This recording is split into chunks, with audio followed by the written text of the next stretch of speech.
KP college के online classes में आपका स्वागत है। आज हम पढ़ेंगे इतिहास में एक इतिहास के पार्ट फर्स्ट के अंदर पहला चैप्टर है प्राचीन भारतीय इतिहास के सोर्स।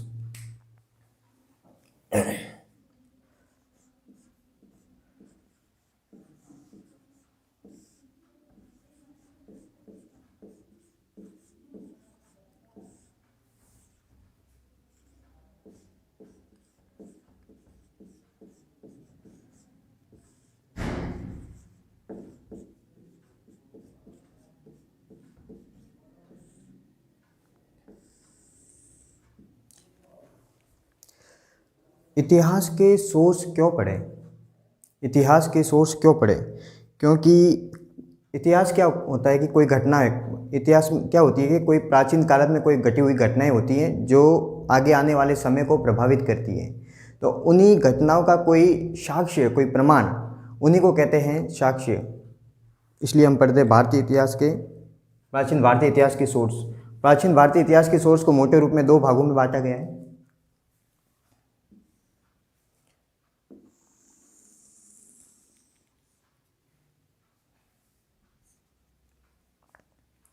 एक है साहित्यिक सोर्स,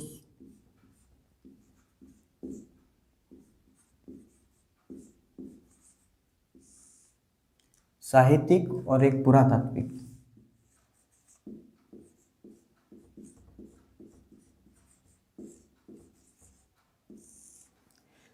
साहित्यिक सोर्स वो होते हैं जो लिटरेचर, ग्रंथों, किताबों के अंदर लिखे गए यानी कि लिखे गए, और पुरातात्विक वो होते हैं जो आँखों से दिखते हैं, यानी कि जो वे चीज़ें जो प्राचीन काल की और अभी भी हमारे सामने मौजूद हैं, वो पुरातात्विक के अंतर्गत आती है। फिर साहित्यिक सोर्सों को भी तीन भागों में बांटते हैं।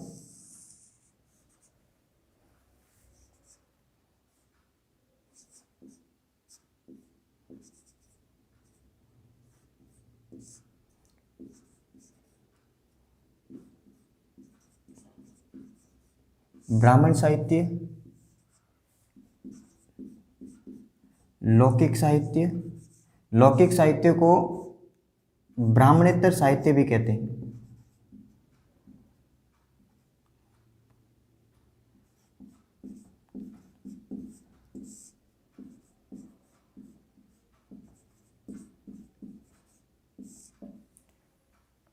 और विदेशी यात्रियों के विवरण।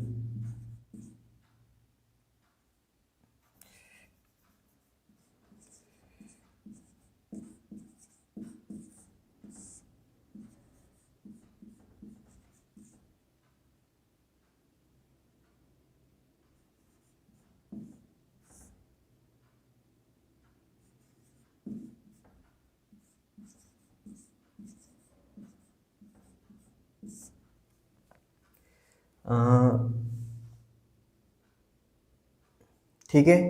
प्राचीन भारतीय इतिहास के सोर्सों को साहित्यिक और पुरातात्विक दो भागों में बांटते हैं, और साहित्यिक सोर्सों को भी तीन भागों में बांटते हैं। एक मान लीजिए, एक कह देंगे, लेकिन ब्राह्मण साहित्य नहीं, इधर लिख दीजिए आप धार्मिक साहित्य लिख दीजिए। धार्मिक साहित्य और इसको धार्मिकेतर भी कहते हैं।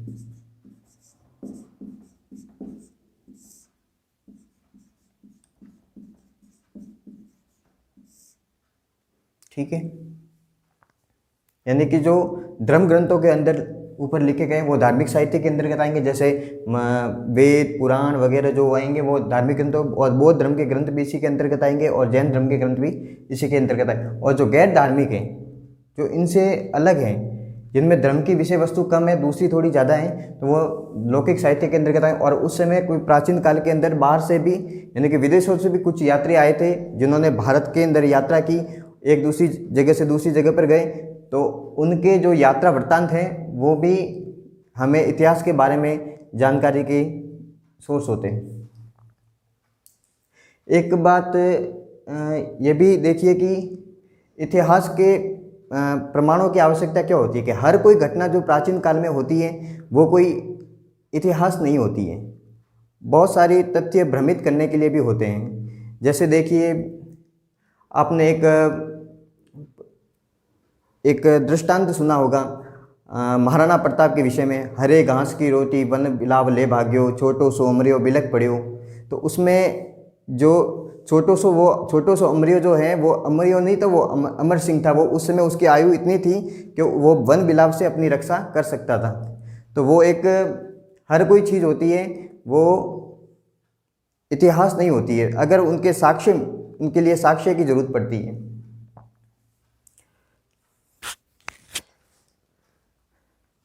धार्मिक साहित्य को भी फिर 3 भागों में डिवाइडेशन करते हैं।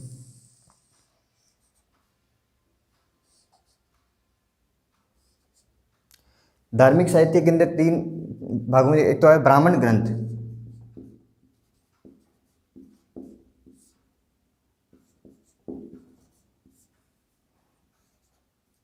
ब्राह्मण ग्रंथ, बौद्ध धर्म से संबंधित ग्रंथ और जैन धर्म से संबंधित ग्रंथ। क्योंकि प्राचीन काल में ये ब्राह्मण धर्म के, ये वैदिक धर्म के अलावा 2 ही धर्म ऐसे थे जो बड़े रूप में थे, और इनके हमें ज़्यादा से ज़्यादा वो साहित्यिक सोर्स प्राप्त होते हैं, बौद्ध धर्म और जैन धर्म से संबंधित।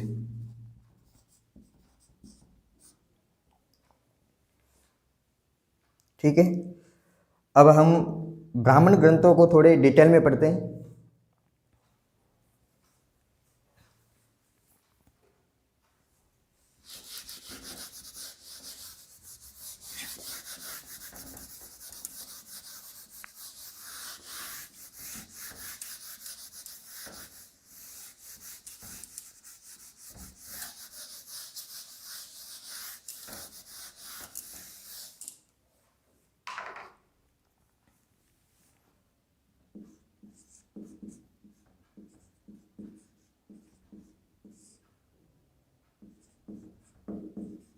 ब्राह्मण ग्रंथ के अंतर्गत आएंगे।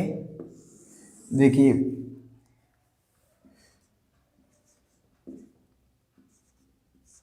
वेद, ब्राह्मण,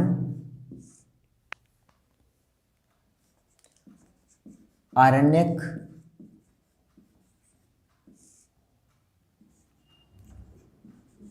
उपनिषद,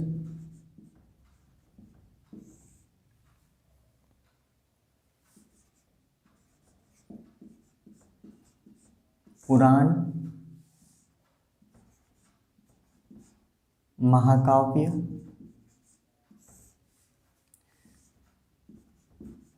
सूत्र ग्रंथ और धर्मशास्त्र।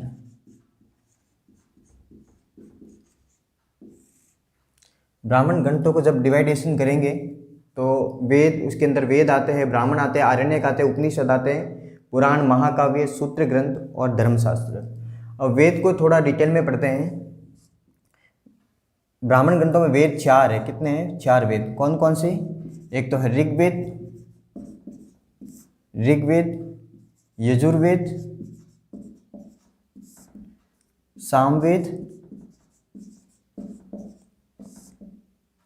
और अथर्ववेद। ऋग्वेद है तो इसके ऋग्वेद के अंदर ऋग्वेदिक समय की जानकारी मिलती है। वैदिक जो पीरियड है, वैदिक पीरियड में 2 भाग होते हैं। देखो, वैदिक जो पीरियड होता है, वैदिक पीरियडों को 2 भागों में डिवाइडेशन किया गया है। एक तो ऋग्वेदिक समय और एक है उत्तर वैदिक।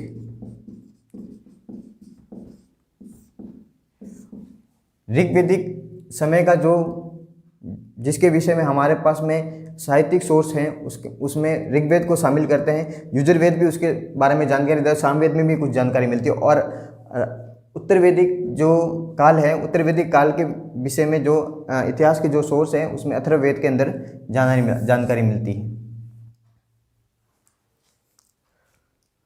और जो आपने पढ़ा होगा, ऋग्वेद के अंदर कुल 10 मंडल हैं। 10 मंडल हैं और 10वें मंडल के अंदर पुरुष सूक्त,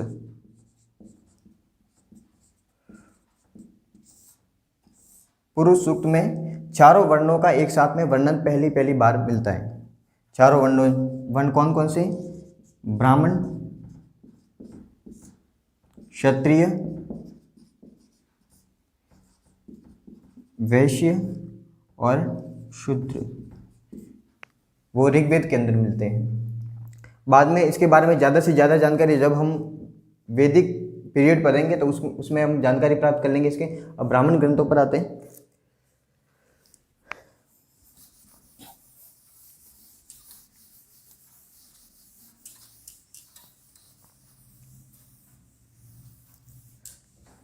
ब्राह्मण ग्रंथ कौन से होते हैं? ब्राह्मण ग्रंथ जो वैदिक वेद जो है, जो ऋग्वेद, सामवेद, यजुर्वेद और अथर्ववेद हैं, वो सारे के सारे पद्य के अंदर लिखे गए हैं। और जो ये पद्य के अंदर यानी कि संस्कृत के बहुत क्लिष्ट श्लोक है, उनका जो गद्य के रूप में रूपांतरण है, उनकी व्याख्या की गई है, वो ब्राह्मण ग्रंथों के अंदर गई है। और आरण्य क्या होते हैं? आरण्य होते हैं, आरण्य दो शब्दों से मिला होता है। अरण्य, अरण्य क्या होता है? अरण्य होता है वन, जंगल। अरण्य और यज्ञ से बना है, यानी कि जो वन में बैठकर जो ज्ञान प्राप्त होता है, वन में बैठकर जो ज्ञान प्राप्त किया जाता है, वो उसके बारे में आरण्यक में जानकारी मिलती है। तो वन में बैठ के जो ज्ञान प्राप्त किया गया होगा तो वो कैसा ज्ञान होगा? वो ब्रह्म ज्ञान ही होगा, ब्रह्म ज्ञान ही होगा, जिसके अंदर दार्शनिक तत्वों की व्याख्या की गई है। दार्शनिक तत्वों की यानी कि आध्यात्मिकता की तरफ ध्यान दिया गया है।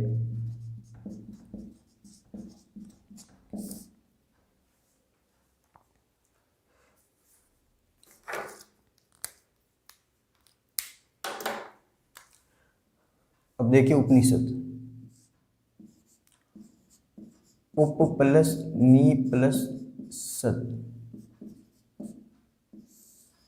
यानी कि गुरु के पास में जो बैठकर जो ज्ञान प्राप्त किया जाता है वो उपनिषद कहलाता है।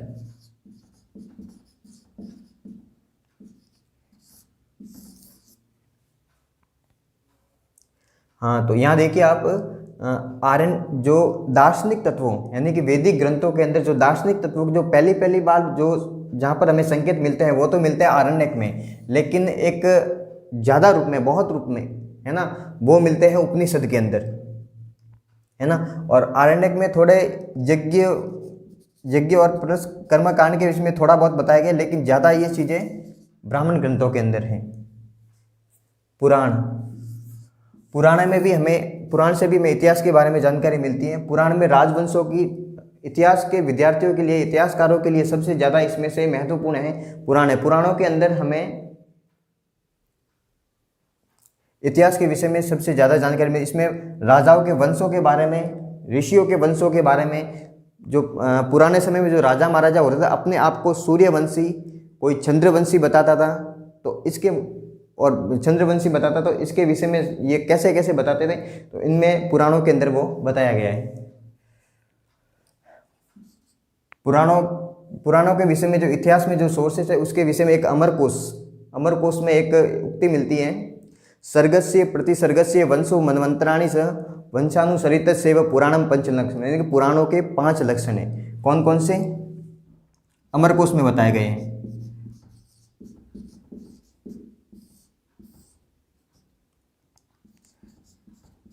सर्ग, प्रतिसर्ग, वंश, मनवंतर और वंशानुचरित।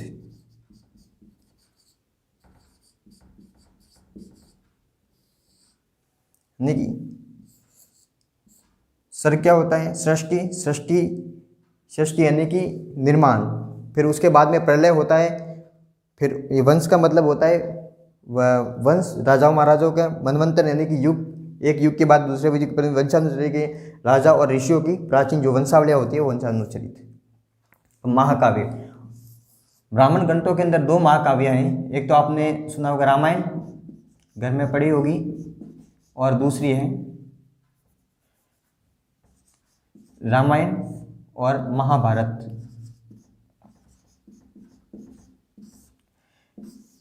रामायण के अंदर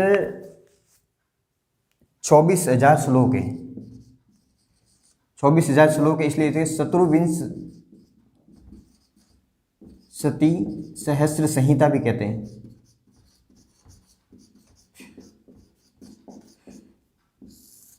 शतुर्विंशति सहस्त्र संहिता। इसके रचयिता कौन है? रचयिता परंपरा के अनुसार वाल्मीकि। ठीक है, इसमें 7 कांड है। इसके ऊपर तुलसीदास जी ने टीका लिखी है। टीका लिखी है। टीका बोले तो इसके ऊपर टिप्पणी किया। कोई बात नहीं कहते, कोई बात कहने पर फिर उसके बाद में जो उसके ऊपर टीका टिप्पणी करते हैं वो टीका होती है, भाष्य होता है। वो तुलसीदास जी ने इसके रामायण के ऊपर रुकी है। उसका नाम क्या है? रामचरितमानस।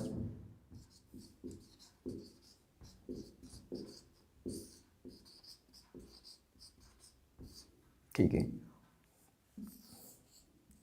अब महाभारत में देख लीजिए आप। महाभारत का जब इसके अंदर 8800 श्लोक थे, तब इसका नाम पड़ा जय संहिता। फिर उसके अंदर 24,000 श्लोक हुए, तब इसका नाम पड़ा भारत। जब इसके अंदर 1,00,000 श्लोक हुए तो महाभारत।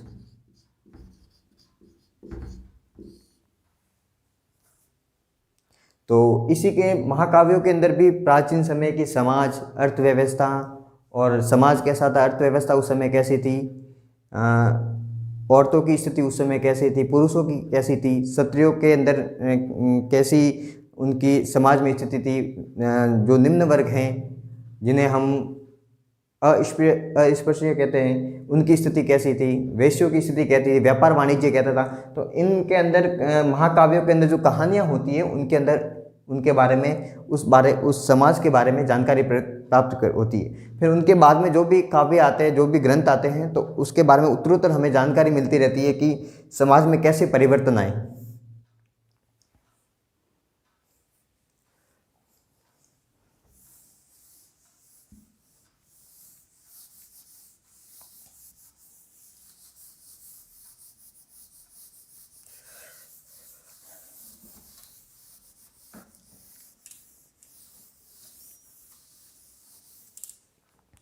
एक बार ये भी नोट कीजिए इन चीज़ों को, वेद, ब्राह्मण, आरण्यक और उपनिषद।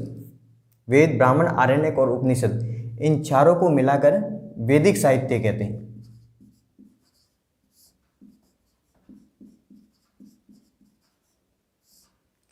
अब ये वैदिक साहित्य है, तो उपनिषद इसके सबसे अंत में है, तो उपनिषद को वेदांत भी कहते हैं।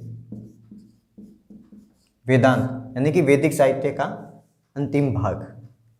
और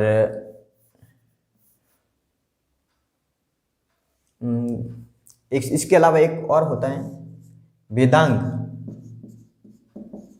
नाम तो इसका वेदांग है, यानी कि वेदों का अंग, लेकिन ये वैदिक साहित्य में शामिल नहीं किया जाता, इसे अलग ही रखा जाता है। वेदांगों की संख्या कितनी है? 6।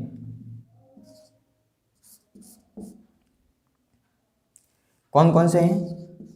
शिक्षा, कल्प, निरुक्त, व्याकरण,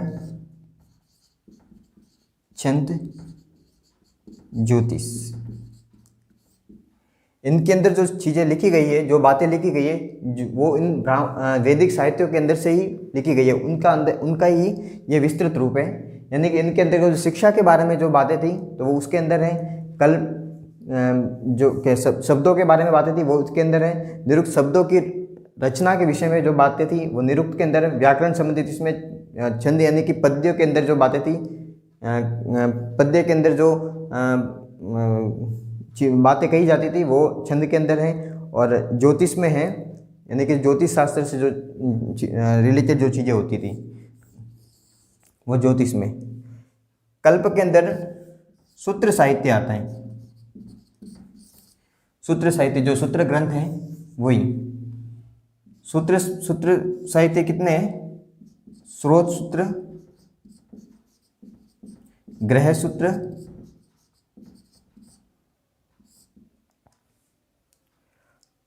स्रोत सूत्र, ग्रह सूत्र और शुल्ब सूत्र।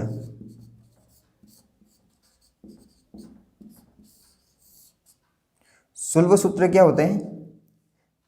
नाप। शुल्ब सूत्र होती है एक नाप, यज्ञों के विधि विधान के बारे में इसके अंदर जानकारी मिलती है। यज्ञों के विधि विधान।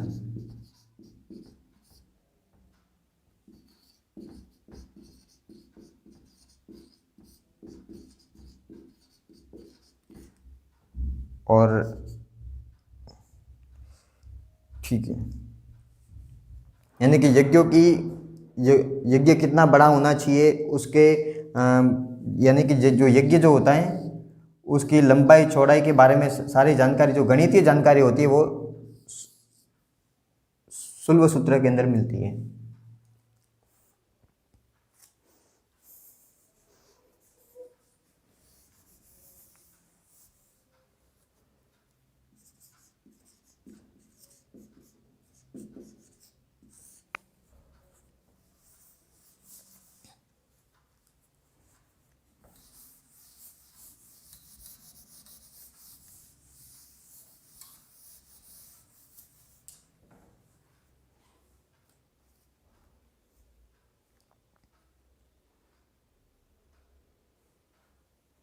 धर्मशास्त्र के अंदर एक तो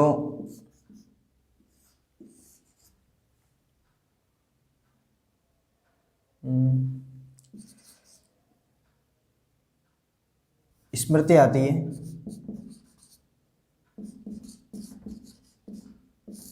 स्मृतियों के ऊपर लिखी गई टीका है।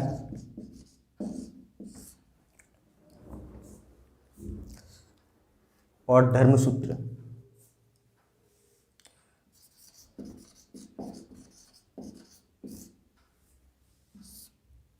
टाइम पीरियड की दृष्टि से धर्मसूत्रों को पहले रखेंगे और स्मृतियों को थोड़ा बाद में रखेंगे। स्मृतियों में देखो, पहले धर्मसूत्र में देख लेते हैं। धर्मसूत्र 4 हैं।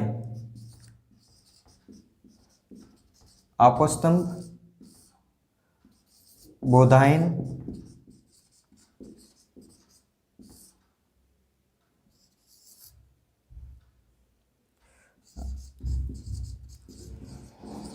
वशिष्ठ और गौतम। ठीक है, इनके अंदर धर्मसूत्रों के अंदर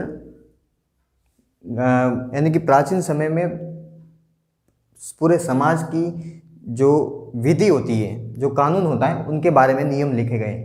आपस्तंभ, बोधायन, वशिष्ठ और गौतम, जो ये चारों जो धर्मसूत्र हैं उसमें कुछ अलग अलग बातें लिखी गई हैं। इसके अंदर किसी के विषय में लिखी गई है, उसके ऊपर कोई टिप्पणी करके इसके अंदर कुछ चेंज किया गया है। यानी कि चारों ये प्राचीन समय के धर्मसूत्र हैं कि पिता की संपत्ति में किसका अधिकार पहले होना चाहिए, पिता के मरने के बाद में उस संपत्ति के ऊपर उसकी पत्नी का अधिकार होना चाहिए या फिर उसके बेटे का अधिकार होना चाहिए। बेटा का अधिकार होना चाहिए तो बड़े बेटे का होना चाहिए या फिर सभी जो बेटे हैं उनको समान अधिकार होना चाहिए। बेटी का कितना अधिकार होना चाहिए, यानी कि वो सारे के सारे जो नियम हैं वो सारे के सारे वो धर्मसूत्रों के अंदर हैं। उसके बाद में धर्मसूत्रों के बाद में स्मृतियाँ लिखी गई। स्मृतियों में भी यही चीज़ है। सबसे प्राचीन स्मृति है मनुस्मृति, जो सबसे विवादित रहती है। मनुस्मृति है, याज्ञवल्क्य की स्मृति है,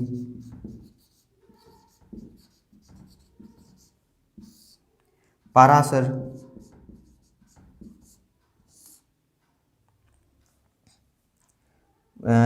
पाराशर स्मृति है,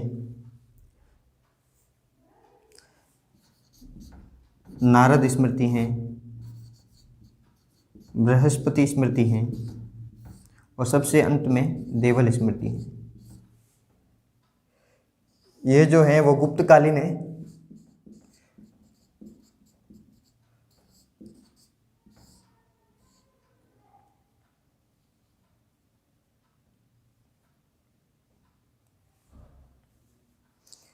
ये सबसे अंत में लिखी गई है मनुस्मृति। ठीक है, इसी के इसमें भी वही समाज, परिवार और उनके बारे में जो कानूनों की व्याख्या है वो भी इसी में के अंदर की गई है। इसमें किसी में कुछ कठोर नियम है, किसी में कुछ उससे कठोर है, तो किसी में कुछ ढिलाई बरती गई है। ये प्राचीन समय के कानूनों की व्याख्या के लिए किताबें हैं।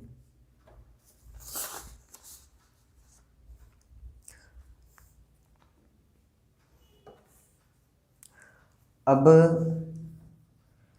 ब्राह्मण ग्रंथों को देख लिया है, अब बात करते हैं बौद्ध धर्म के ग्रंथों की।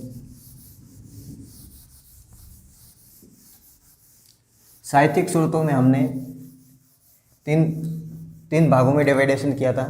धार्मिक साहित्य, लौकिक साहित्य और विदेशी यात्रियों के विवरण।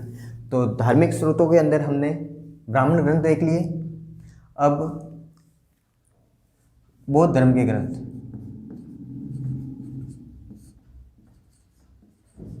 बौद्ध धर्म से जो रिलेटेड है, मोटे रूप में 3 भागों में डिवाइडेशन करेंगे। 3 के 3 इन्हें त्रिपिटक कहते हैं। सुत्त पिटक,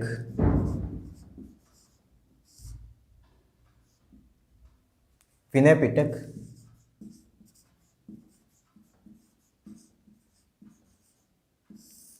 और अभिधम्म पिटक।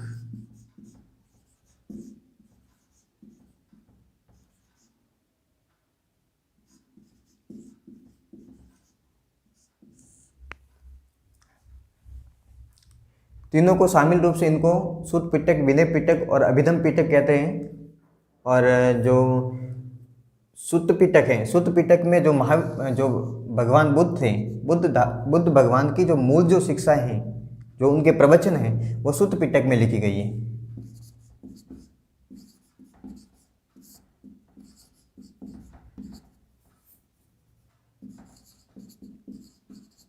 भगवान बुद्ध के प्रवचन, ठीक है। और विनय पिटक में बौद्ध धर्म के जो मानने वाले भिक्षु होते हैं, भिक्षु और भिक्षुणियों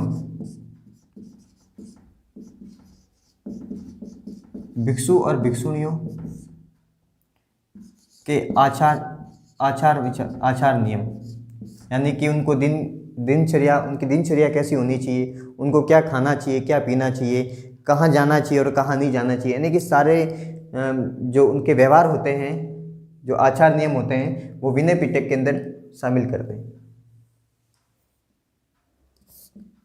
और अभिधम्म पिटक में जो बौद्ध धर्म का जो दार्शनिक जो तत्व है, बौद्ध धर्म का दर्शन जो है, वो अभिधम्म पिटक में है। इसमें दार्शनिक तत्वों की व्याख्या की गई है।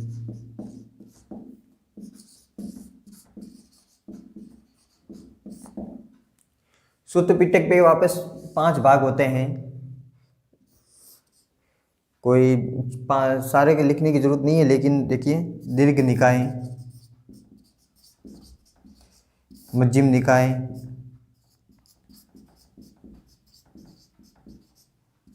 संयुक्त निकाय,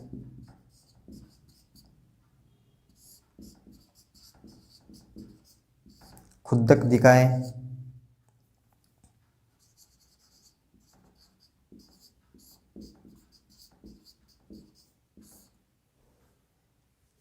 ठीक है, 5 भाग है। इसके भी 15-16 के आसपास विनय पिटक के भी भाग है, इसके भी 7 भाग इसके भी है। उसके बारे में हम बौद्ध धर्म जब पढ़ेंगे, बौद्ध धर्म के ऊपर विस्तृत जब पढ़ेंगे, तो हम उसमें जानकारी प्राप्त कर लेंगे उसके बारे में।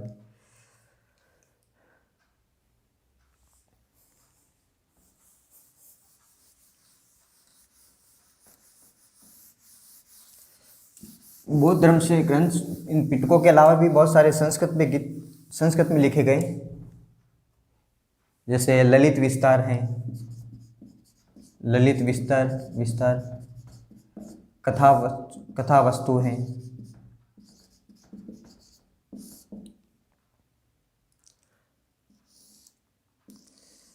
ये संस्कृत में लिखी गई। इसके तो जातक ग्रंथ हैं, जातक ग्रंथ,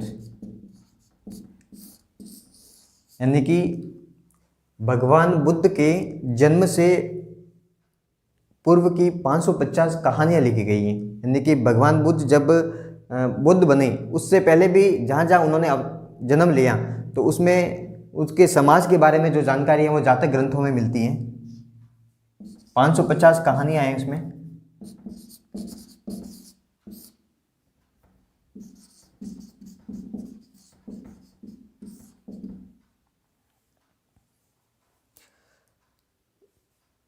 तो जातक ग्रंथों में भगवान बुद्ध के पूर्व जन्म की 550 कहानियाँ हैं। तो उससे क्या हमें इतिहास की जानकारी मिलती है, यानी कि बुद्ध के समय के जो ग्रंथ हैं, बुद्ध के जो समय के जो ग्रंथ है उससे तो बुद्ध काल की जानकारी प्राप्त होती है, लेकिन उसके पूर्व जन्म यानी कि उससे पहले के जो समय की जानकारी प्राप्त करने के लिए, यानी कि वो एकदम फिक्स जानकारी, यानी कि फिक्स जानकारी तो नहीं होती है, लेकिन उसके समाज के बारे में जानकारी प्राप्त नहीं।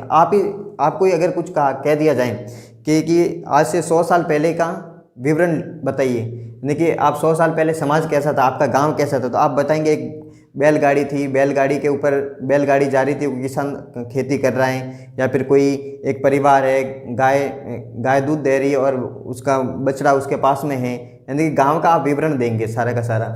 तो और आज का विवरण देंगे तो ऊंची ऊंची बिल्डिंगों के बारे में बताएंगे, यानी कि उसके अंदर पहले उसके समय, उनके समय में उनके पहले समय का विवरण दिया गया है। तो उसके बारे में भी हमें इसके जातक ग्रंथों के अंदर जानकारी मिलती है।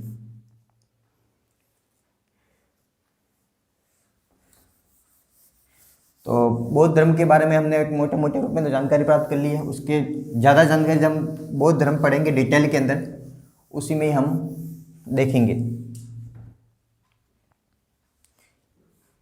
बौद्ध धर्म के बाद में बौद्ध साहित्य के बाद में हम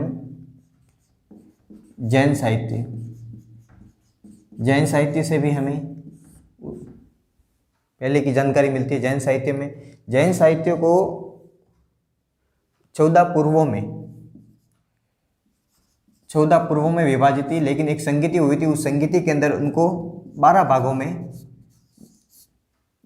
में उनको संकलित कर लिया गया। 12 भाग वो भगवती कहा सूत्र हैं,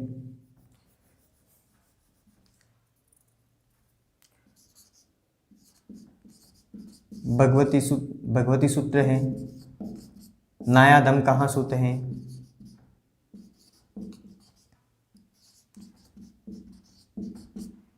ऐसे करके 12 हैं। ठीक है, अब देखिए जो 12 जो अंग थे इसके, यानी कि 12 जो ग्रंथ है ना, तो उनमें 12 तो अंग हैं, 12 अंग, 12 उपांग,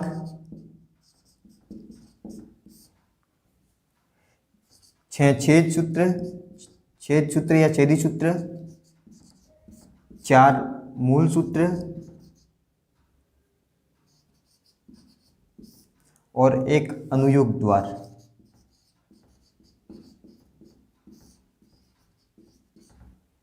इसमें जैन साहित्य का जो पहले का जो विवरण जो संकलित है, उसके अलावा भी बाद में कई सारे विद्वान हुए, उन्होंने जो जैन धर्म के विद्वान हुए, जो मुनि हुए, उन्होंने भी अपने आसपास के समाज के विषय में,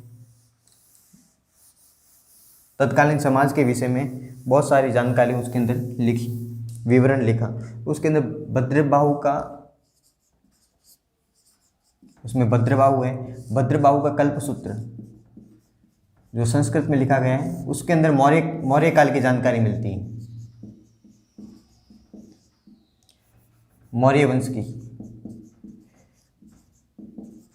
वंश की किस समय की? चंद्रगुप्त मौर्य की।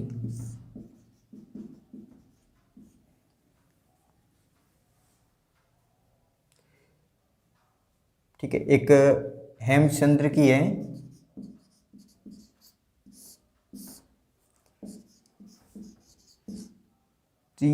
षष्ठी शलाका पुरुष चरित, एक किताब का नाम है जो हेमचंद्र ने लिखी थी। त्रिशस्ती शलाका पुरुष चरित, इसका जो परिशिष्ट है, कभी ये किताब इस नाम के रूप में आ जाती है तो कभी इसको ये भी कह दिया जाता है कि इसका जो परिशिष्ट है उसके में जैन धर्म के विषय में जो जानकारी लिखी हुई है पहले की, और उसमें समाज, उस तत्कालीन समाज की जानकारी है। परिशिष्ट, इसका जो परिशिष्ट है उसको परिशिष्ट प्रबंध,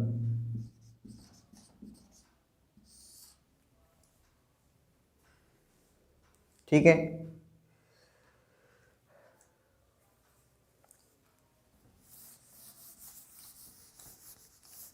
अब देखते हैं विदेशी यात्रियों के विवरण।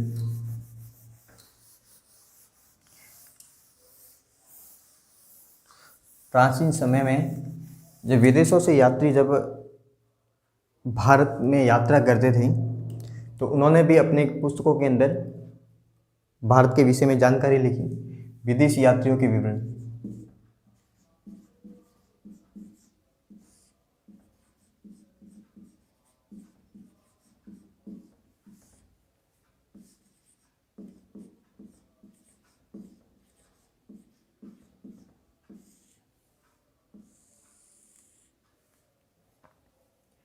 विदेशी यात्रियों के विवरण को हम विदेशी यात्री जहाँ जहाँ से आए हैं उसके उतने भागों में डिवाइडेशन। देखो, एक यूनान से आए थे,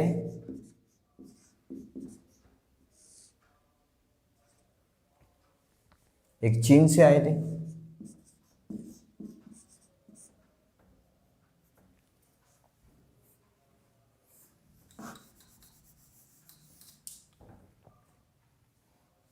यूनान से आए थे, चीन से, और मुस्लिम जो मुस्लिम यात्री कहो चाहे अरब देशों के यात्री कहो।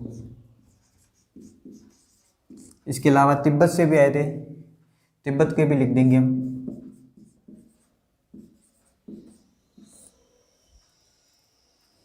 ठीक है, और जो यूनान से जो यात्री आए थे उनको हम पहले 3 भागों में डिवाइडेशन करेंगे। एक तो सिकंदर से पहले, सिकंदर से जो पहले आए वो, और दूसरे सिकंदर के साथ में आए। सिकंदर कौन था? 326 ईस्वी पूर्व में भारत में जो एक यूनानी आक्रमण होता है वो सिकंदर के नेतृत्व में होता है। 326 BC के अंदर कौन से दर्रे से? खैबर दर्रे से।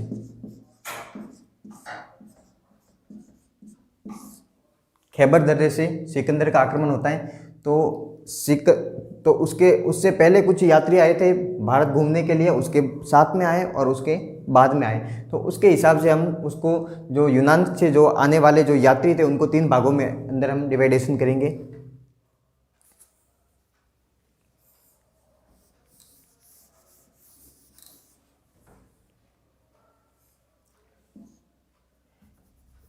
सिकंदर से पहले,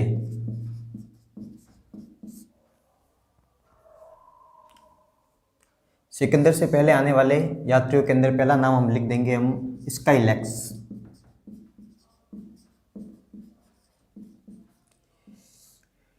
छठी शताब्दी ईसा पूर्व, 660 शताब्दी लिख दो आप, शताब्दी बीसी को कहते हैं ईसा पूर्व।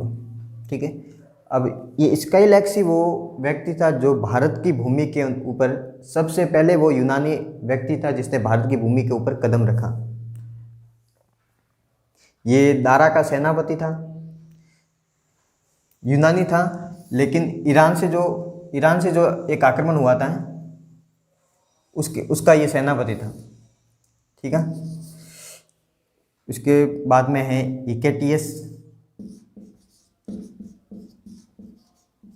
इकेटियस है, हेरोडोटस है,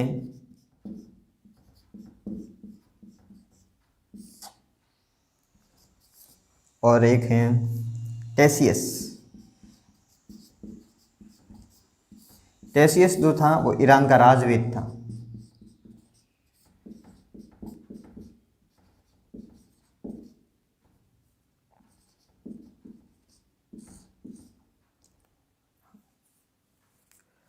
हम इनका इतिहास नहीं पढ़ रहे हैं, हम जो इतिहास प्राचीन भारत का जो इतिहास जो पढ़ेंगे ना, आगे पढ़ेंगे जो इतिहास, तो उनके विषय में हम कहाँ कहाँ से कौन कौन सी जानकारी मिल सकती है, तो उनके बारे में एक ऊपरी झलक है ये, उनके बारे में एक नाम याद रह जाएंगे इनके, तो थोड़ा ठीक रहता है। तो इसलिए हम इनके बारे में थोड़ा थोड़ा देख लेते हैं कि भाई कि सिकंदर से पहले वाले आने वाले में स्काइलैक्स, हिकेटियस, हेरोडोटस और टेसियस थे।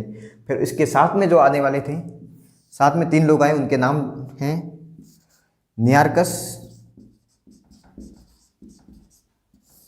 नियार्कस, ओनेसिक्रिटस,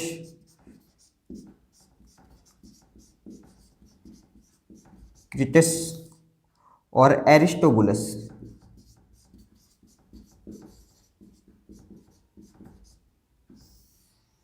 नियार्कस, ओनेसिक्रिटस और एरिस्टोबुलस। नियार्कस था जो उसका जल मंत्री था, यानी कि जल सेना को वो संभालता था, जल सेना का सेनापति कहो चाहे।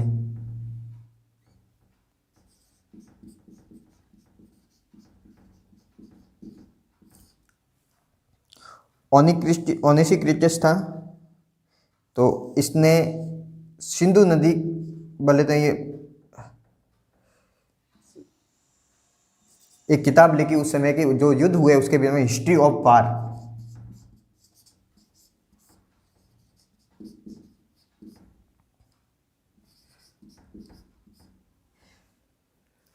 देखो यूनान के जो सोर्सेस हैं, तो वो भारतीय इतिहास के अंदर सबसे बोले अगर यूनानी सोर्स नहीं होते तो हमें मौर्य वंश में ये जानकारी नहीं मिलती कि भाई कि यूनान से कोई विदेशी आक्रमण कोई हुआ था 326 ईस्वी में। यानी कि मौर्य वंश के बारे में शुरुआती जो जानकारी मिलती है वो यूनानी सोर्सों से ही मिलती हैं, इनके विषय में जानकारी मिलती है। यानी कि सिकंदर से पहले आने वाले 4 थे, इनके साथ में आने वाले 3 ये थे, और उसके बाद में आने वालों के अब नाम भी पढ़ते हैं।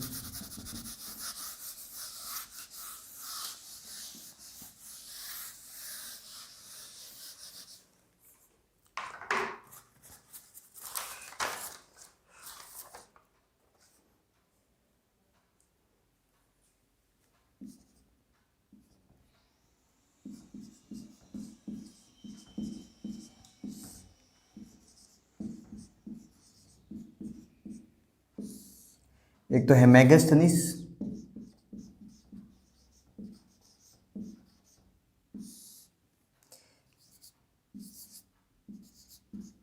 डाइमेकस, तीसरा है डायोनीसियस।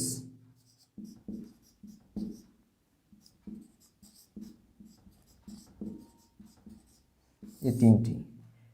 मेगास्थनीस चंद्रगुप्त मौर्य के समय में आया था, ये उसके बाद में बिंदुसार के दरबार में रहा, ये उसके बाद में आया। यानी कि सिकंदर के बाद में ये 3 आने वाले थे। ये चंद्रगुप्त मौर्य के विषय में सबसे ज़्यादा जानकारी देता है, ये बिंदुसार के विषय में और चंद्रगुप्त मौर्य के विषय में भी जानकारी देता है। इसके बारे में डिटेल में हम मौर्य वंश पढ़ेंगे, उसमें पहले बस इतना याद रखिए कि चंद्रगुप्त के बाद में सिकंदर के बाद में ये 3 आए थे। ये तीनों जो हैं मौर्य वंश के बारे में जानकारी देते हैं। मेगास्थनीस की किताब का नाम लिख दीजिए, इंडिका। ठीक है, इसके अलावा भी कुछ आए थे। डियोडोरस,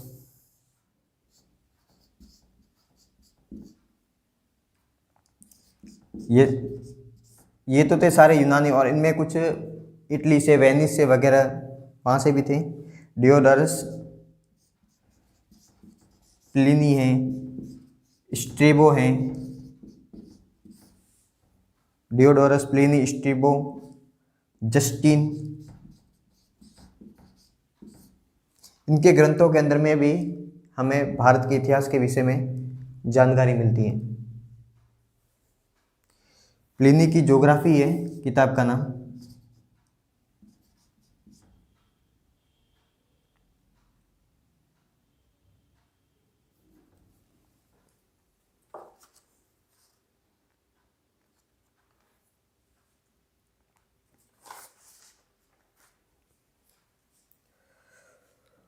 हाँ ठीक है।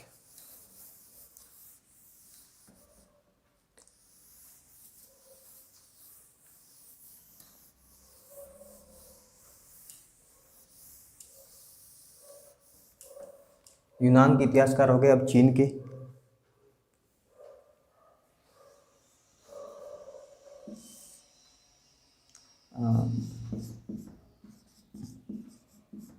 फाहियान,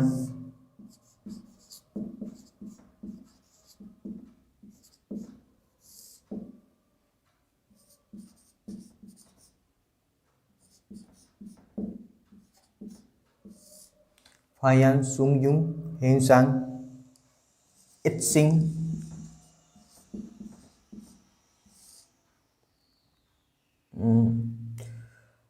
मातफालिन,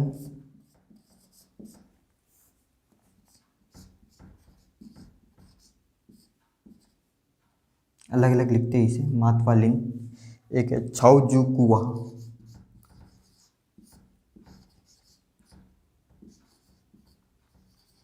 अजीब व गरीब नाम है लेकिन चीन में नाम ऐसे ही होते हैं। इनमें से सबसे महत्वपूर्ण है ये फाहियान और हेंगसांग। फाहियान चंद्रगुप्त मौर्य के समय में आया था और हेंगसांग पुष्यभूति वंश का हर्ष के समय में। फाहियान की पुस्तक का नाम है फू कुओ की,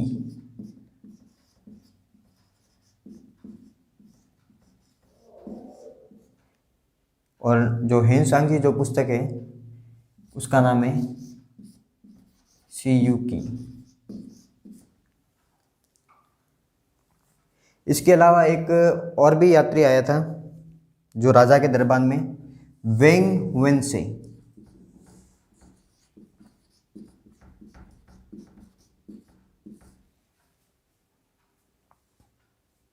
ठीक है, चीन से आने वाले ये जो यात्री है, फाहियान है, सुंगयुन है, हेनसांग है, इत्सिंग, मातवालिंग, छाओजू कुआ, वेंग वेनसे।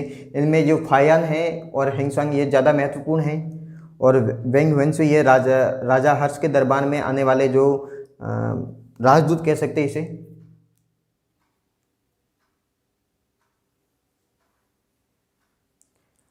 हेनसांग ने सीयू की लिखी और फाहियान ने फूकुओ की। ठीक है, अब मुस्लिम यात्रियों की तरफ बढ़ते हैं आगे।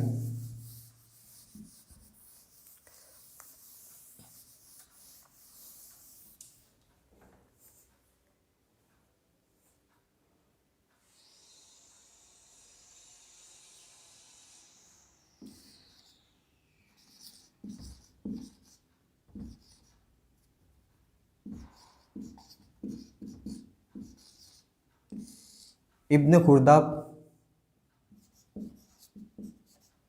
सुलेमान,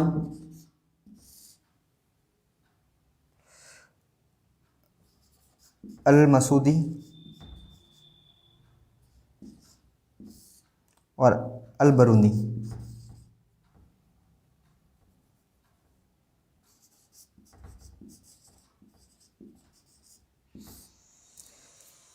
ये जो मुस्लिम यात्री थे अरब कंट्रीज से आए थे, इनमें सब इब्न खुर्दाम ने एक पुस्तक लिखी थी, उसका नाम है किताब उल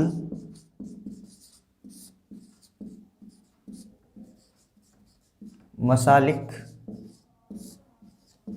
उल ममालिक। ठीक है, फिर सुलेमान, फिर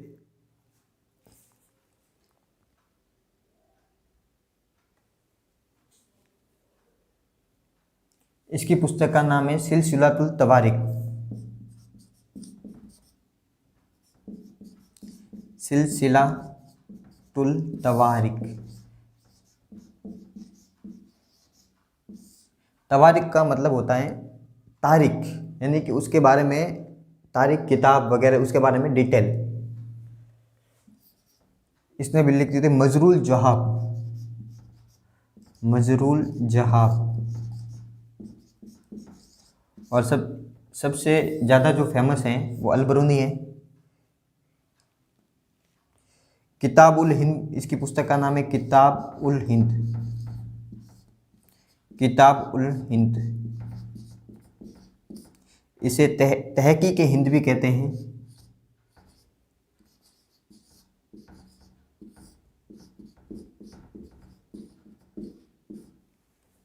तहकीक हिंद भी कहते हैं। इन जो यात्रियों की जो खास विशेषता थी वो यह है कि ये जो भारत में आने के बाद में एक जो चीज़ें देखते थे उनका तो कुछ भ्रमित रूप से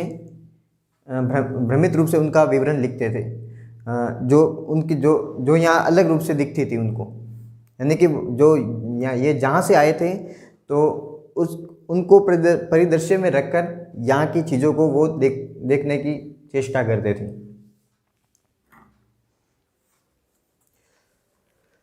ठीक है, साहित्यिक स्रोतों में अब हो गए। अब हम देखते पुरातात्विक स्रोतों को।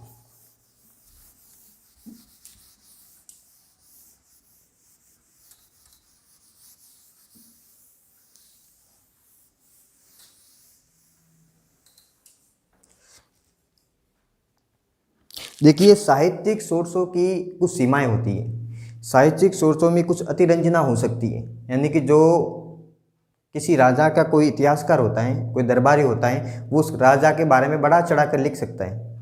लेकिन पुरातात्विक सोर्सों के अंदर तो जो होता है वो है, जो दिखता है वो, अगर सिक्के है तो है, कोई महल बनाया है तो है, उसके अंदर अतिरंजना का अभाव होता है।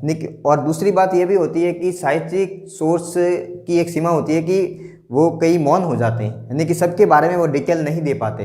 और कहा जाता है कि जहाँ साहित्यिक सोर्स मौन हो जाते हैं वहीं पुरातत्व बोल पड़ता है। इसलिए पुरातात्विक जो सोर्सेस होते हैं वो साहित्यिक सोर्सों की अपेक्षा ज़्यादा मान्य होते हैं, ज़्यादा पुष्ट होते हैं, ज़्यादा प्रामाणिक माने जाते हैं। इसलिए पुरातात्विक सोर्सों की ज़्यादा महत्ता है बजाय साहित्यिक सोर्सों की। और पुरातात्विक सोर्स ये भी काम करते हैं कि जहाँ साहित्यों के अंदर जो कुछ भी लिखा हुआ है उसको वो उनको पुष्ट भी करते हैं, यानी कि उनकी पुष्टि का काम जो होता है वो पुरातात्विक सोर्सों से होती है।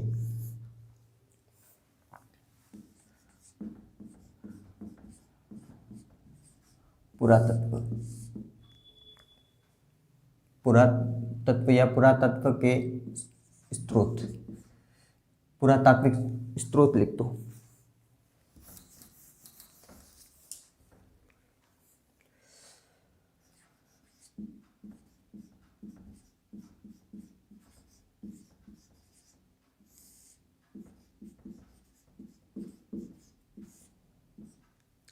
पुरातात्विक स्रोतों के अंदर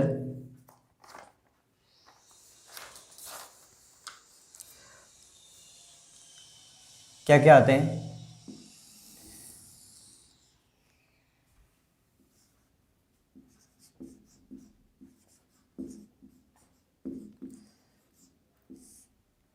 अभिलेख,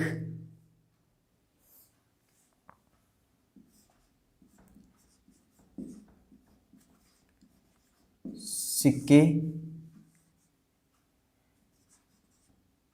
मृदभांड, मोहरे। अभिलेख, सिक्के, मृदभांड, मोहरे, मूर्तिकला,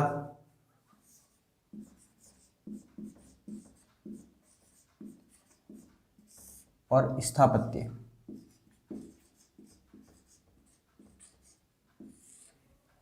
ठीक है, अब देखो अभिलेख।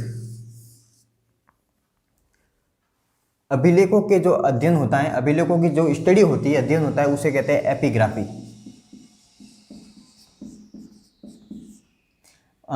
अभिलेख पढ़ने से पहले एक थोड़ा पुरातत्व के विषय में थोड़ा देख लेते हैं।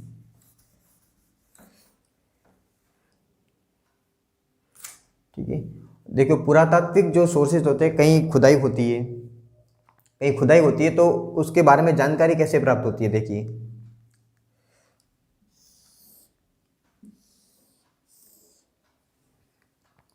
कहीं खुदाई होती है तो वो दो रूपों में कर सकते हैं, या तो लंबवत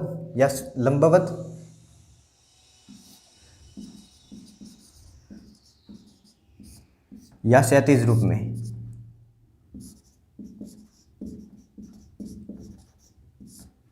क्षैतिज रूप में, यानी कि जब लंबवत खुदाई करते हैं तो देखिए, जैसे यहाँ से नीचे की तरफ खुदाई की तो कोई सभ्यता जो सबसे पहले अवशेष में आई, जो सबसे पहले आई, तो वो उसका जो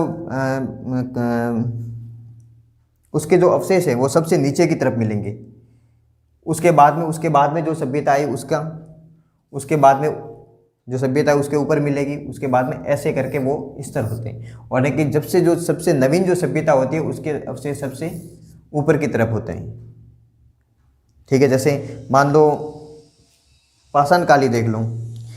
पूर्व पूरा पाषाण काल का सबसे पहले आएगा अवशेष, उसके बाद में मध्य पूरा पाषाण काल, उसके बाद में निम्न पूरा पाषाण काल, उसके बाद में मध्य पाषाण काल, उसके बाद में नव पाषाण काल, उसके बाद में ताम्र पाषाण काल, उसके बाद हड़प्पा संस्कृति, फिर ऋग्वैदिक संस्कृति, फिर उत्तर वैदिक संस्कृति। यानी कि जो कालक्रम है वो, यानी कि जो समय पहले था वो सबसे नीचे की तरफ होगा।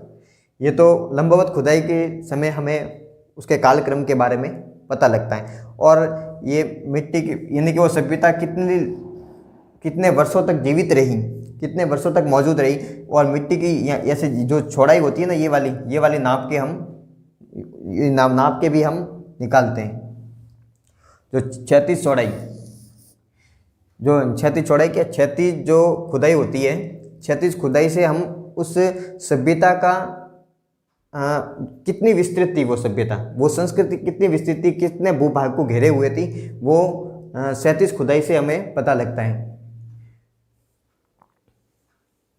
ठीक है, बस ये पुरातात्विक सोर्सों के अंदर ये थोड़ा जान लेना तो ठीक रहता है।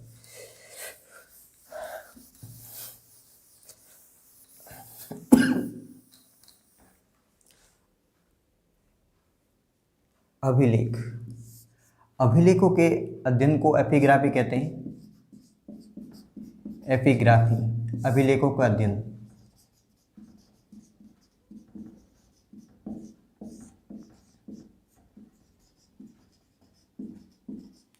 ठीक है, अब देखिए अभिलेख कहाँ मौजूद होंगे। कोई राजा का भूभाग है तो उनकी जनता जहाँ निवास करती है, उनके जो राज्य होते हैं, जो नगर होते हैं, उन नगर में रहने वाले लोगों को जो आदेश दिए जाते हैं तो वो उनके लिए अभिलेख भी लिखवाए जाते हैं, शिलालेख वहाँ पर रखे जाते हैं। तो वो उसके बारे में जानकारी हमें अभिलेखों के अंदर मिलती है। यानी कि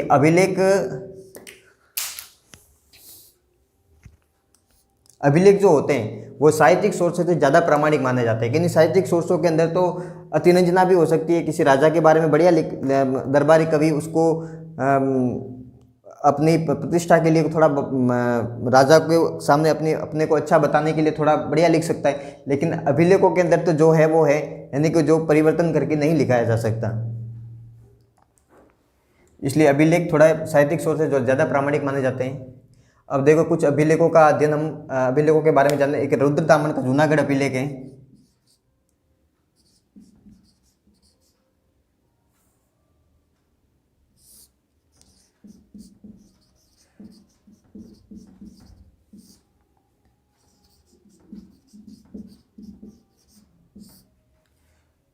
जिसमें चंद्रगुप्त मौर्य के विषय में जानकारी मिलती है, जिसमें चंद्रगुप्त मौर्य और अशोक के विषय में दोनों का एक साथ विवरण लिखा गया। चंद्रगुप्त मौर्य और उसका पुत्र, चंद्रगुप्त मौर्य और अशोक, पुत्र नहीं है, पुत्र बिंदुसार।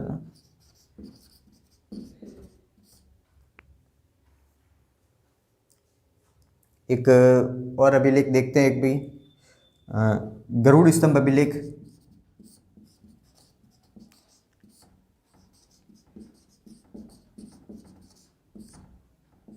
गरुड़ जो स्तंभ अभिलेख है वो विदिशा से मिला है। कहाँ से? विदिशा से। तो इस अभिलेख के अंदर भागवत धर्म, जो विष्णु भगवान, जो कृष्ण भगवान को जो मानते हैं, उसके विषय में सबसे पुराना जो सोर्सेस हैं वो गरुड़ स्तंभ अभिलेख है।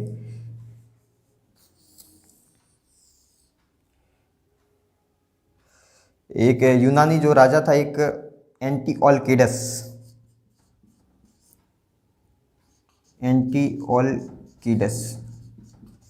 उसका एक राजदूत था हेलियोडोरस।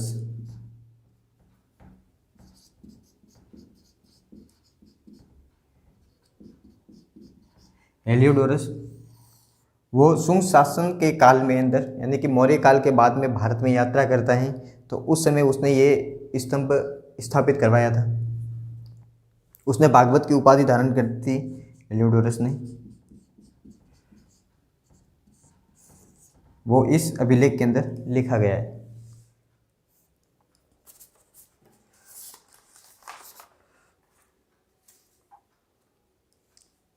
एक सबसे पुराना जो अभिलेख है, जो बोगस कोई अभिलेख,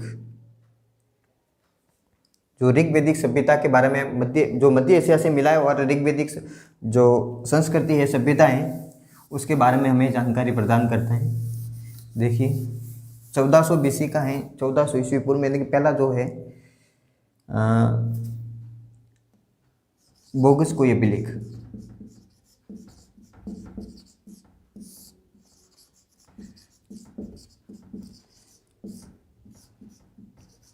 चौदह सौ 50 BC का है, मध्य एशिया से मिला है, भारत से बाहर का है।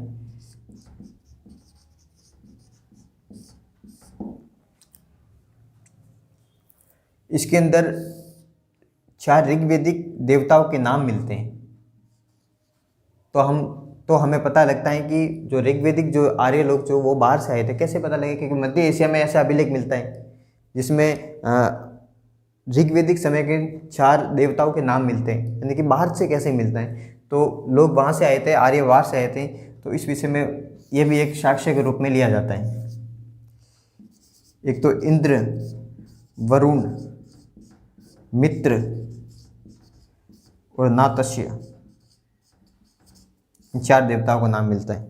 नातस्य जो है वो एक चिकित्सा, यानी कि चिकित्सा से संबंधित देवता हैं।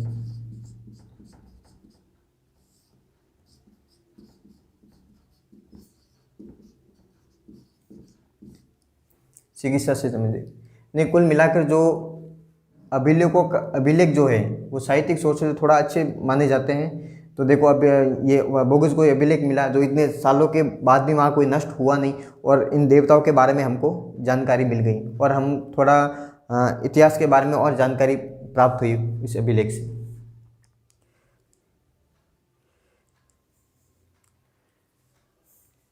ठीक है, अब सिक्कों के बारे में थोड़ा देख लेते हैं।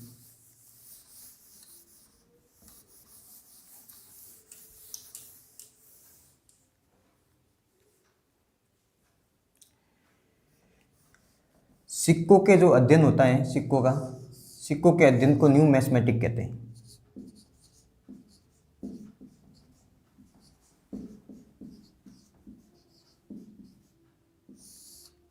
न्यूमिस्मेटिक, सिक्कों का अध्ययन।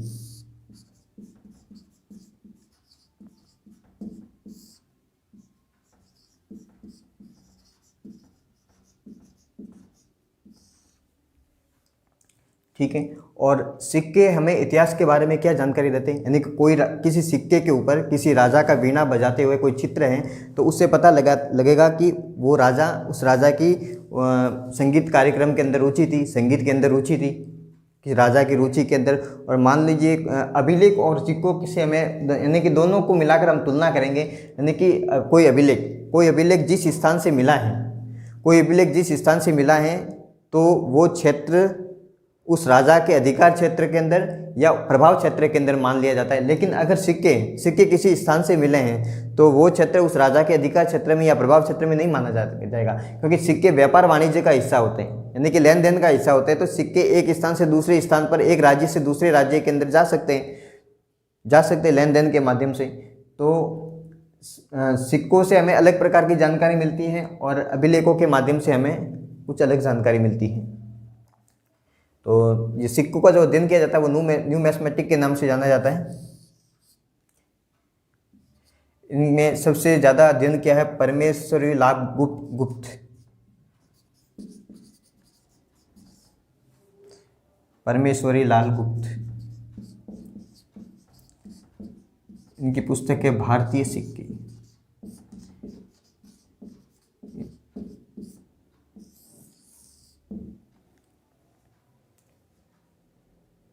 ठीक है, जो प्रारंभिक जो सिक्के थे वो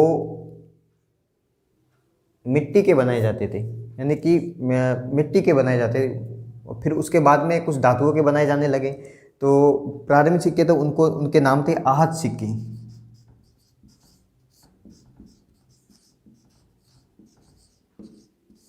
आहत सिक्के,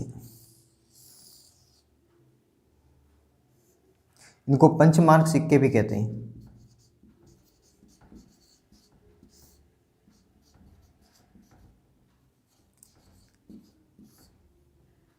किसी अंग्रेज विद्वान को कहीं खुदाई के अंदर या फिर किसी अलग जगह पर जो सिक्के मिले तो उनको थोड़ा दबाया हुआ यानी कि पंच किया हुआ मालूम पड़ा कि ये पंच किए हुए यानी कि मोहर लगाई हुई है ऊपर। तो उन्होंने इसको पंचमार्क बोला। तो वासुदेव शरण अग्रवाल जी हैं जो भारतीय इतिहासकार हुए हैं, तो उन्होंने उसका अनुवाद थोड़ा यानी कि पंच किया हुआ यानी कि दबाव डाला हुआ है, तो उनको उन्होंने लिख दिया आहत सिक्के। तो उनको आहत सिक्का भी कहते हैं और पंचमार्क सिक्का भी कहते हैं। तो आहत सिक्के होते हैं कि उसके ऊपर कोई नाम लिखा हुआ नहीं होता है, नाम लिखा हुआ नहीं होता है, उसके ऊपर सूर्य,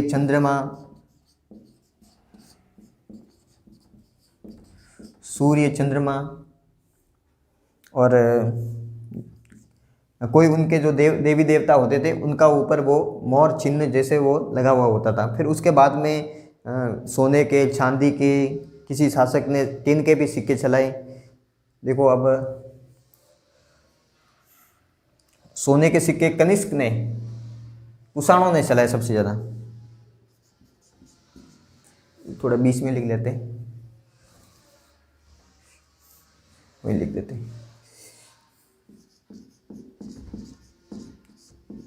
सोने के सिक्के पहले भारत से बाहर के तो हिंद यूनानी शासकों ने चलाए थे पहले, सबसे पहले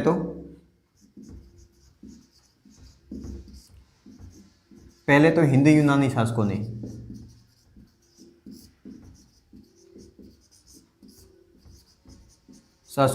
और भारतीय शासकों के अंदर कुषाणों ने चलाए। कुषाणों शुद्ध सोने के सिक्के चलाए।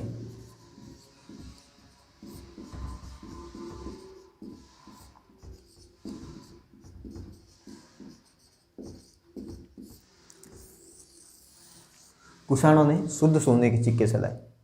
और सबसे ज़्यादा जो सोने के सिक्कों में जो मिलावट जो होती है वो गुप्तों के सिक्कों के अंदर होती है।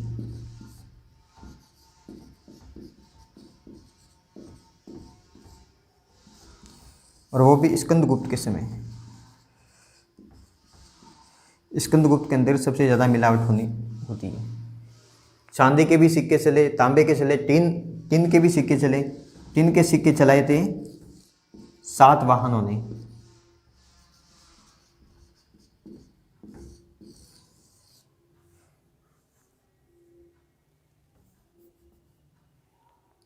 ठीक है, अब देखिए सोने के सिक्के किसी शासक के राज्य के अंदर चलते हैं तो इससे क्या मतलब निकलता है, यानी कि वो शासक यानी कि वो राज्य वो अमीर वर्ग का होगा, यानी कि उसके जो शासन है, राज्य हैं वो अमीर होगा और उनके जो शासन में पूरी खुशहाली होगी। और अगर मिलावट हो जाती है यानी कि अर्थव्यवस्था की थोड़ी बुरी हालत हो जाएगी, अर्थव्यवस्था में थोड़ी बुरी हालत हो जाती तो सोने के अंदर थोड़ी मिलावट करनी पड़ती है। तो गुप्तों के अंदर थोड़ी शायद ऐसा लगता है कि वो इन्होंने मिलावट किस कारण से की, क्योंकि हो सकता है कि अर्थव्यवस्था उनकी थोड़ी अच्छी नहीं हो। अगर किसी राज्य के अंदर तांबे के सिक्के कुछ बहुतायत में मिलते हैं तो ये मान लिया जाता है कि तांबे के सिक्के कौन यूज़ करेगा, छोटी छोटी लेन देन के अंदर यूज़ होते हैं, और जो सोने के सिक्के होते हैं वो बड़ी लेन देन के अंदर यूज़ में होते हैं। तो जहाँ पर तांबे के सिक्के सबसे ज़्यादा मिलेंगे तो वहाँ पर अर्थव्यवस्था यानी कि लेन देन ज़्यादा होगा, वहाँ पर अर्थव्यवस्था थोड़ी अच्छी होगी। और गुप्तों के अंदर यहाँ इस संदर्भ में दे लगते हैं गुप्तों के समय में तांबे के सिक्के सबसे कम मात्रा में मिले हैं और सोने के सिक्के अधिक मात्रा में मिले हैं, लेकिन उसके अंदर मिलावट है। तो इससे क्या मतलब निकलेगा, यानी कि वहाँ की अर्थव्यवस्था थोड़ी चरमरा गई होगी। और ठीक है, और कुषाणों में सोने के सिक्के अधिक तो नहीं मिले लेकिन शुद्ध मिले हैं, तो उसके अर्थव्यवस्था थोड़ी अच्छी प्रकार की होगी, ये अर्थ निकाल दिया जाता है।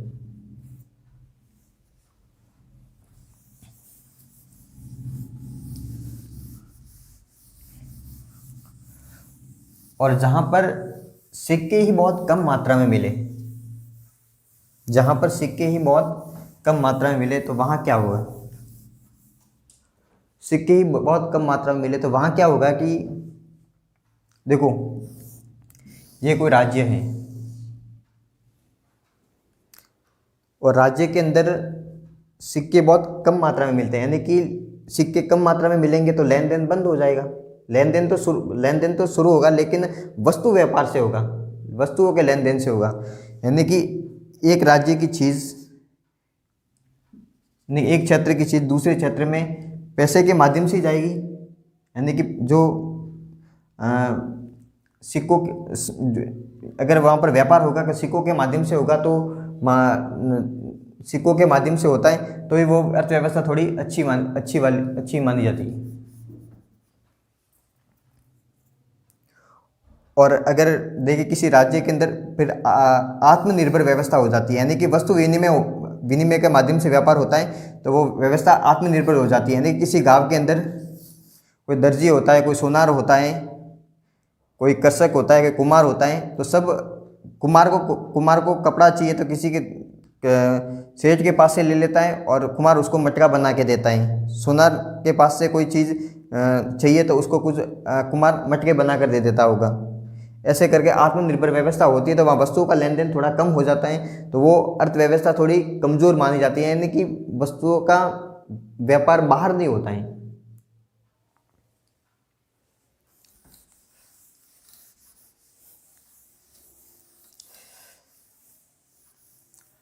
अब मृद भांड क्या होते हैं? मृद का मतलब मिट्टी, भांड का मतलब बर्तन, यानी कि मिट्टी के बर्तन। मिट्टी के बर्तन की पुरातात्विक सोर्सों के अंदर क्या उपयोगिता है? देखो मिट्टी के जो बर्तन होते हैं, यानी कि गीली मिट्टी से कोई बर्तन बनाने के बाद और उसे आग के अंदर तपाने के बाद किसी शुष्क वातावरण में, यानी कि जहाँ पर वातावरण आर्द्र नहीं हो, तो वहाँ के ज़मीन के अंदर गाड़ देने के बाद हज़ारों वर्षों के बाद में भी निकालने पर उस बर्तन को ज़्यादा नुकसान नहीं होता है। तो इसलिए हमें बहुत हज़ारों साल पुराने भी हमें मिट्टी के बर्तन ज़मीन में दबे हुए यानी कि अच्छी अवस्था में प्राप्त होते हैं।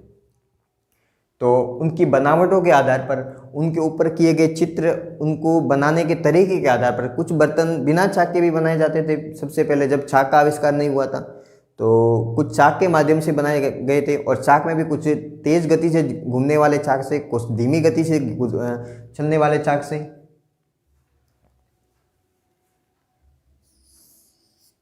ठीक है, कुछ बर्तनों के ऊपर पेंटिंग भी की जाती थी, तो और पेंटिंग के माध्यम से भी हमको जानकारी प्राप्त होती है कि वो किस तरह की पेंटिंग थी। तो उस पेंटिंग से हमें आचार विचारों को पता लगता था। तो मृदभांड के विषय में ज़्यादा जानकारी तो हम बाद में एक चैप्टर इसके ऊपर अलग करेंगे, लेकिन देखिए हम मोटे मोटे रूप में 4 प्रकार के मृदभांड थे। काले एवं लाल मृदभांड,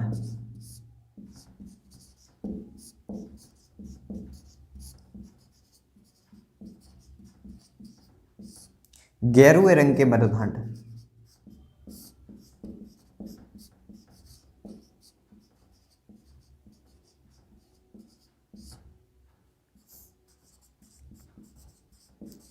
चित्रित धूसर मृदभांड,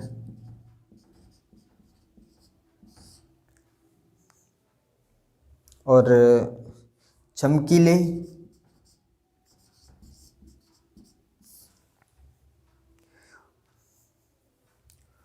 उत्तरी काले पॉलिशदार मृदभांड। चमकीले तो है ही।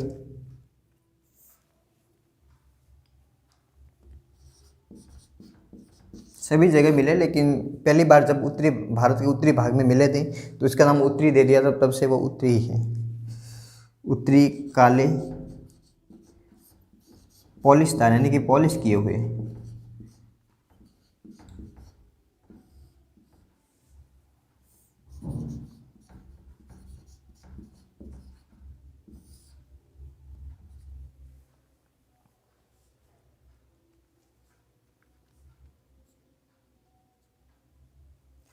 काले एवं लाल मृदभांड, काले एवं लाल मृदभांड ये ताम्र और हड़प्पा के समय के हैं, हड़प्पा कालीन। गेरुए रंग के मृदभांड हैं वो ऋग्वेदिक कालीन है या वे ऋग्वेदिक संगीत संस्कृति को इंगित करते हैं। ऋग्वेदिक कालीन है और उसके बाद में जो है यानी कि जो उत्तरोत्तर मिलते हैं, यानी कि कहीं आप खुदाई करोगे किसी पुरानी साइट के ऊपर, देखिए आप ऐसे मिलते हैं।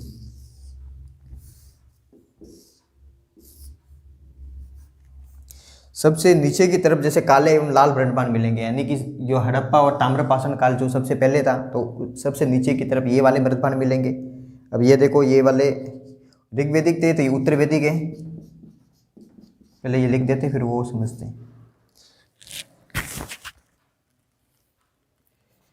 ये बौद्ध काल के दो या फिर बौद्ध काल के दो।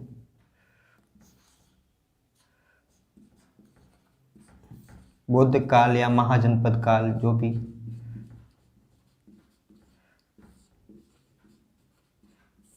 यानी कि बौद्ध काल और महाजनपद काल, उसके बाद में भी ये उत्तरोत्तर रूप से चलते रहे। यानी कि सब ये जो कहीं खुदाई करते हैं किसी साइट के, पुरानी साइट के ऊपर, तो सबसे नीचे की तरफ ये नीचे की तरफ काले एवं लाल मृदभांड मिलते हैं। उसके थोड़े ऊपर मिलते हैं गेरुए रंग के मृदभांड और उसके ऊपर थोड़े उत्तर वैदिक मृदभांड और उसके थोड़े ऊपर ये उत्तरी काले पॉलिशदार मृदभांड।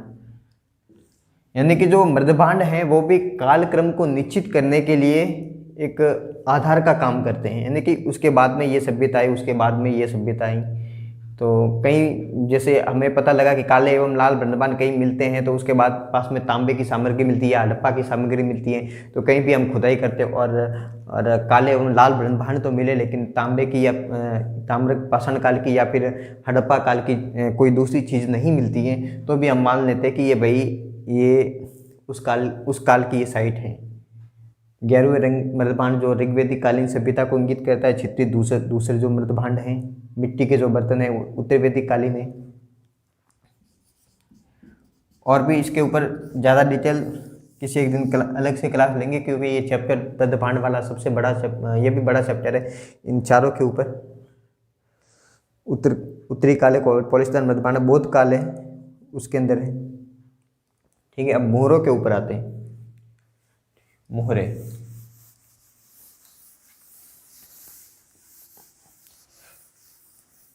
मोहरे क्या जानकारी देती है हमें? मोहरे जो है वो, अब देखिए, सबसे पहले वाली मोहरे तो हमें हड़प्पा के समय में मिलती है।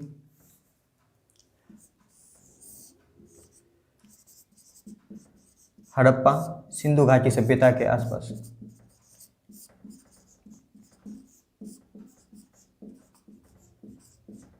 सिंधु घाटी सभ्यता के जो जितने भी स्थल है उसके आसपास में हमें जो मोहरें मिलती हैं, तो उसके बारे में अध्ययन होता है वहाँ पर। तो और मोहरों से क्या जानकारी मिलती है? अगर मोहरों के ऊपर किसी पशु का चिन्ह होता है, किसी मूर्ति का चिन्ह होता है, कोई देवता होता है, तो उसके उन लोगों के धार्मिक विश्वास के बारे में हमें जानकारी मिलती है। एक तो धार्मिक विश्वास देख लो,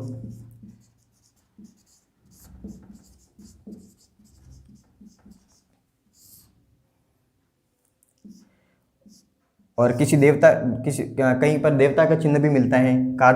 किसी मोहरों पर कार्तिकेय का चिन्ह है, तो ऐसा मान लिया जाता है कि वो राजवंश या फिर कोई राज्य है, तो उस देवता के विषय में धार्मिक आस्था रखता है। और मौर्य सिंधु घाटी सभ्यता में सबसे ज़्यादा व्यापार के विषय में थी। यानी कि कोई सामान एक जगह से दूसरी जगह जाता था, तो उसके ऊपर कोई विशेष आकृति का कोई चिन्ह लगा दिया जाता था, मोहर लगा दी जाती थी। फिर वो आगे वाला जो व्यक्ति होता था उसी चिन्ह वाले सामान को खोल देता था।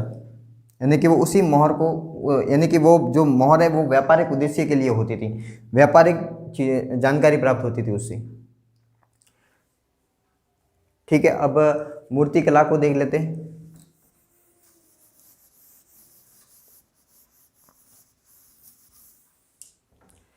देखो, प्राचीन काल की जो मूर्तियाँ होती थी वो उस समय के आचार विचारों को धारण किए हुए होती थी। कोई मूर्ति है तो उसके कोई चूड़ा पहना हुआ है तो मान लेना चाहिए कि उस समय की औरतें चूड़ा पहनती होगी। कोई बालों के अंदर जूड़ा जूड़ा बना दिया गया होता है तो वो उस समय की संस्कृति, उस समय के आचार विचार और उस समय की जो सामाजिक जो समाज में रहने वाले जो लोगों की जो पहनावे होते हैं तो उसको वो इंगित करती थी और कोई धार्मिक विश्वास को भी इंगित करती थी। जैसे आप गुप्तोत्तर काल गुप्त काल देख लेंगे, गुप्तोत्तर काल है ना, तो गुप्तोत्तर काल में शिवजी और विष्णु की एक साथ मूर्तियां बनाई गई है। या आधा शरीर शिवजी का आधा विष्णु का, यानी कि वो शैव संप्रदाय और भागवत इसमें मिलाप का काल था, इनमें मिलाप हो गया, यानी कि इनके जो अनुयायी थे एक दूसरे में विश्वास करने लगे तो इस टाइप की मूर्तियां वो बनने लगी। यानी कि किसी देवी की मूर्ति है, किसी देवी ने कुछ और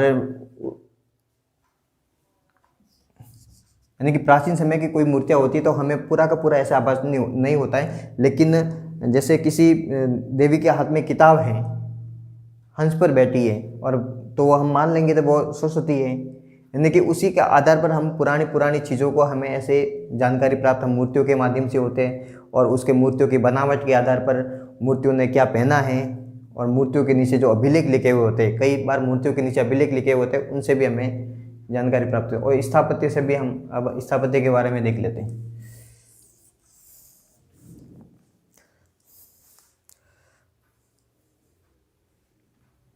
स्थापत्य में भवन आ जाते हैं।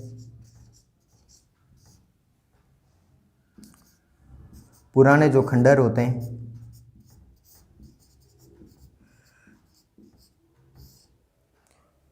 भवन आ जाते हैं। भवन होते हैं, भवन की शैलियाँ होती है, और उन शैलियों के बारे में भी हम इनकी जानकारी प्राप्त हो जाती है।